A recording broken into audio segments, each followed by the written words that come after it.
For much of the 19th century, the American frontier symbolized freedom, opportunity, and endless possibility.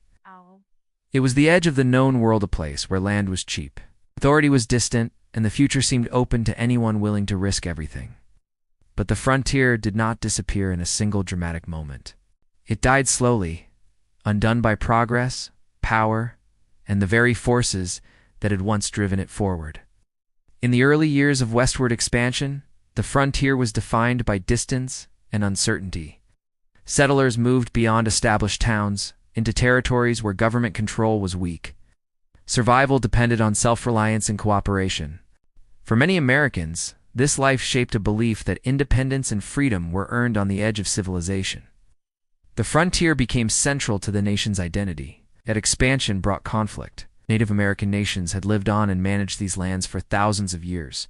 Settlers pushed west, treaties were broken, wars were fought, and forced removals followed. Military forts and campaigns gradually replaced open wilderness. Each victory over indigenous resistance shrank the frontier further, replacing it with controlled territory. The arrival of the railroad marked a turning point. Steel tracks cut across plains and mountains, erasing distance and time. Towns sprang up overnight along the lines, bringing law, commerce, and federal authority. What had once taken months now took days.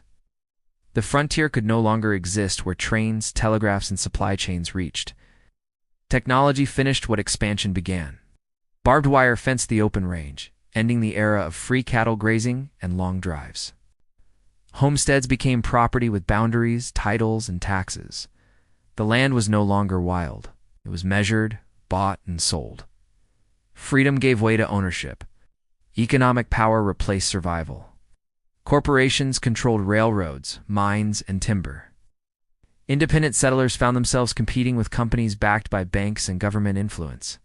The frontier's promise of equal opportunity collapsed under monopoly and debt. Wealth concentrated, and the risks of frontier life no longer offered reward. Law followed profit. Courts, sheriffs, and federal marshals brought order, but also conformity. Vigilante justice and frontier independence were replaced by regulation and bureaucracy. Violence decreased, but so did autonomy. The frontier spirit became nostalgia rather than reality. In 1890, the U.S. Census Bureau officially declared the frontier closed. There was no longer a clear line between settled and unsettled land. This announcement shocked the nation. Historian Frederick Jackson Turner argued that the frontier had shaped American democracy and character and warned that its end would change the country forever. He was right. Without a frontier to absorb ambition and failure, economic and social tensions intensified.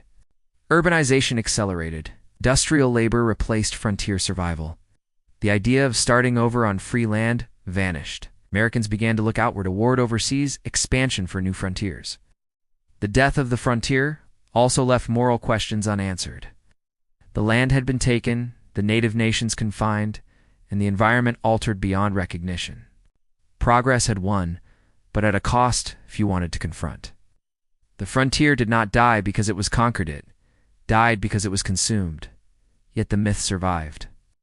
Buffalo Bill's shows, dime novels, and later Hollywood films transformed the frontier into legend. The story of rugged individuals replaced the reality of railroads, corporations, and conquest. The frontier lived on as an idea long after it vanished as a place. The frontier finally died when America chose control over chaos, profit over freedom, and permanence over possibility.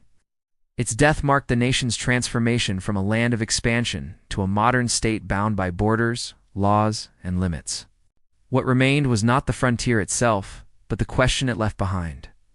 What happens to a nation built on movement when there is nowhere left to go?